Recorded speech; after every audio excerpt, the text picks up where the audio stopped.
প্রচণ্ড শীতের সময় গভীর রাত্রিবেলা, কনকনে শীতের মধ্যে এই গভীর রাত্রিবেলা যখন পরিবারের সংসারের সকল মানুষ ঘুমিয়ে যায়, সবাই যখন এই রাত্রিবেলা ঘুমে মগ্ন থাকে, ওই সময় একজন গর্ভবতী মা তিনি ঘুমাতে পারেন না।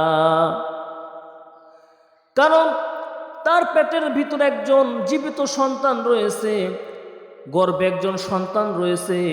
এই সন্তান মাকে এতটাই কষ্ট দেয়, মা জননী একবার তিনি বসে থাকেন, একবার তিনি দাঁড়িয়ে থাকেন, আবার কিছু সময় তিনি দেয়ালের সাথে পিঠটা হেলান দিয়ে তিনি ঘন্টার পর ঘন্টা দাঁড়িয়ে থাকেন। শুধু তাই নয়, এইভাবে ঘন্টার পর ঘন্টা দাঁড়িয়ে থাকার পর এই গভীর রাত্রটা যখন শেষ হয়ে যায়, আবার যখন সকাল হয়ে যায়, ভোর হয়ে যায়, মা জননী ঘরের সকল কাজকর্ম তিনি করেন। শুধু তাই নয়, পরিবারের সবার জন্য তিনি রান্নাবাড়ি করেন।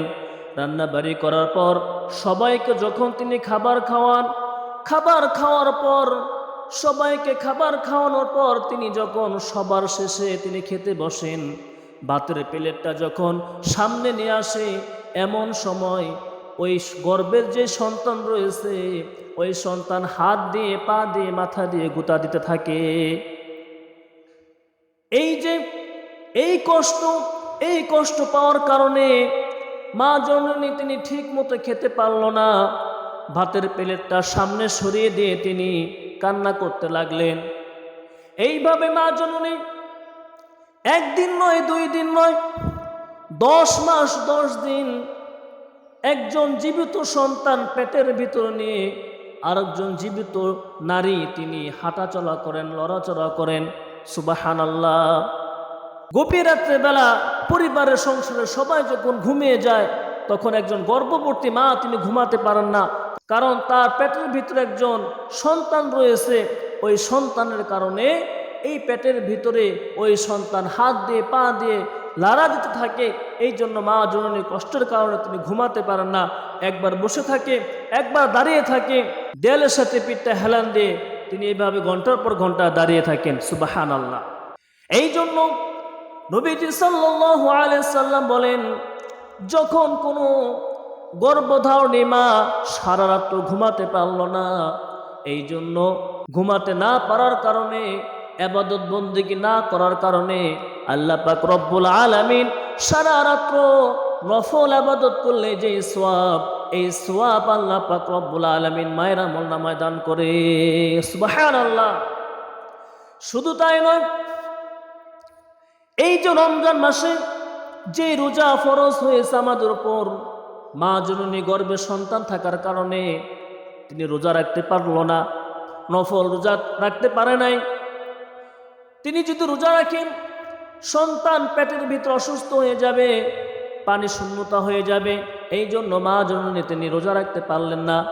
এই রোজা না রাখতে পারার কারণে আমার আল্লাহ সুবহানাহু ওয়া তাআলা 10 মাস 10 দিন রোজা রাখলে যে সওয়াব, এই সওয়াব আল্লাহ পাক রব্বুল আলামিন মায়ের আমলনামায় দান করে। সুবহানাল্লাহ।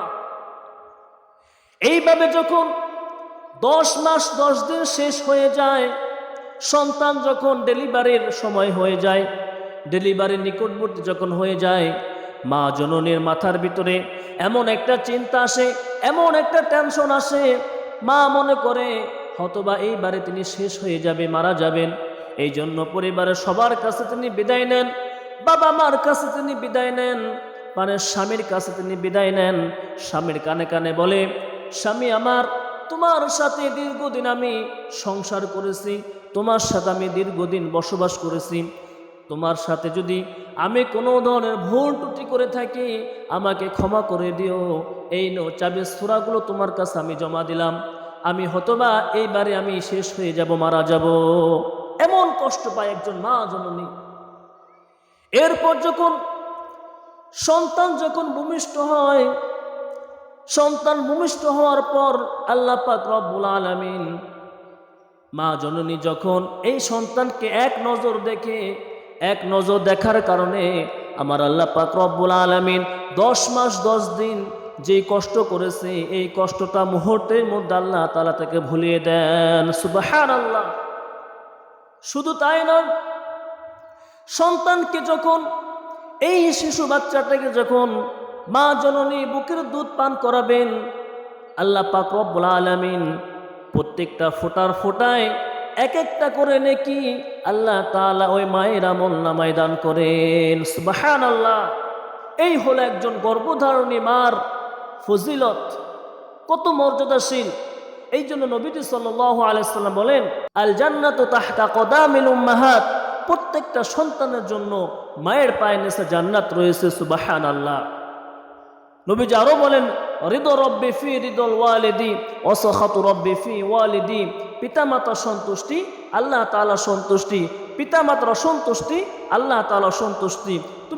তুমি যদি তোমার মা বাবার সাথে খারাপ আচরণ করো, তাদেরকে নারাজ করো, তাহলে আল্লাহ তাআলা তোমাদের প্রতি নারাজ হয়ে যাবেন।